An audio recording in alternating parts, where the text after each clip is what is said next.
జై శ్రీరామ్. ఈరోజు కథ పేరు పోస్ట్పోన్మెంట్. అనగనగా ఒక ఊర్లో అత్త కోడళ్ళు ఉండేవాళ్ళు. అత్తగారు ప్రతి పనిని కోడలికే చెప్పి చేయించుకునేది. కోడలికి పని చెప్పడమే కాదు, ఆవిడ ఫాలోఅప్ కూడా చేసుకునేది. ప్రతి పనిని ఇలా చెయ్యు, ఇప్పుడు చెయ్యు, ఇది చేసాక చెప్పు అని ప్రతిదీ డీటెయిల్డ్గా చెప్పి చేసేది. అయితే కోడలికి కోపం వచ్చింది. ఇన్నిసార్లు ఎందుకు చెప్తారు, నాకు ఆల్రెడీ తెలిసిన పనే కదా, నేను చేయగలను కదా అని కోపం వచ్చేది. కానీ అత్తగారు అంటే గౌరవం ఉండి ఆమె ఎప్పుడు అత్తగారిని ఏమీ అనకుండా ఆవిడ చెప్పింది చెప్పినట్టు చేసేది.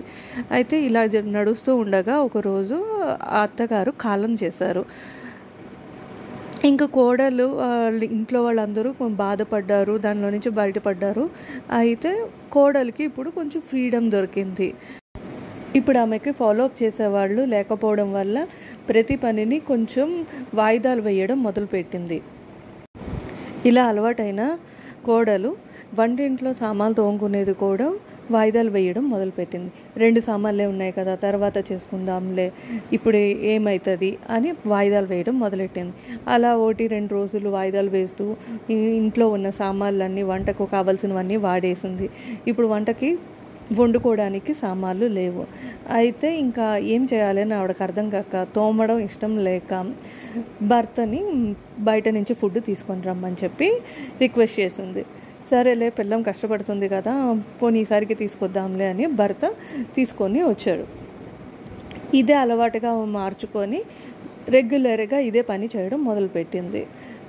సామాన్లన్నీ వదిలేయడము, తర్వాత భర్త చేత బయట నుంచి ఫుడ్కి తీసుకొని రమ్మని అడగడము, ఇలా జరుగుతూ ఉండగా ఒకరోజు సడన్గా ఆమె కొడుకు కళ్ళు తిరిగి పడిపోయాడు. వెంటనే గాబరాపడి భయపడి హాస్పిటల్కి తీసుకొని వెళ్ళారు. డాక్టర్ టెస్టులన్నీ చేసి ఫుడ్ పాయిజన్ అయ్యింది, 2-3 రోజులు అబ్జర్వేషన్లో ఉంచాలి అని చెప్పారు. ఇంకా కోడలు చాలా బాధపడింది. అయ్యో ఏంటి ఇలా అయింది నా కొడుకుకి అని. బాధపడుతున్న భార్య దగ్గరికి భర్త వచ్చి ఓదారుస్తూ, ఏం కాదులే అని ధైర్యం చెబుతూనే ఇదంతా నీ వల్లే జరిగింది అని అన్నాడు. ఇది విన్న భార్య కోపంతో, నేనేం చేశాను, నా వల్ల ఎందుకు అయింది అంటున్నారు అని చెప్పేసి గట్టిగా అనవడం మొదలుపెట్టింది. భార్యను శాంతపరుస్తూ భర్త ఇలా అన్నాడు, డాక్టర్ గారే చెప్పారు కదా ఫుడ్ పాయిజన్ వల్ల ఇదంతా జరిగింది అని. బయట ఫుడ్ తినడం వల్లే కదా ఫుడ్ పాయిజన్ జరిగింది. బయట ఫుడ్ ఎందుకు తినాల్సి వచ్చింది, నువ్వు చేయాల్సిన పనిని పోస్ట్పోన్ చేయడం వల్లే కదా ఇదంతా జరిగింది. నువ్వు ఎప్పటికప్పుడు సామాన్లు తోమేసుకొని వంట చేసుకొని ఉంటే ఇది జరిగి ఉండేదే కాదు కదా అని అన్నాడు. మొదట కోపం వచ్చినా కానీ తర్వాత ఆమె నిదానంగా ఆలోచించడం మొదలుపెట్టింది. భర్త చెప్పినది కరెక్టే అని అనిపించింది.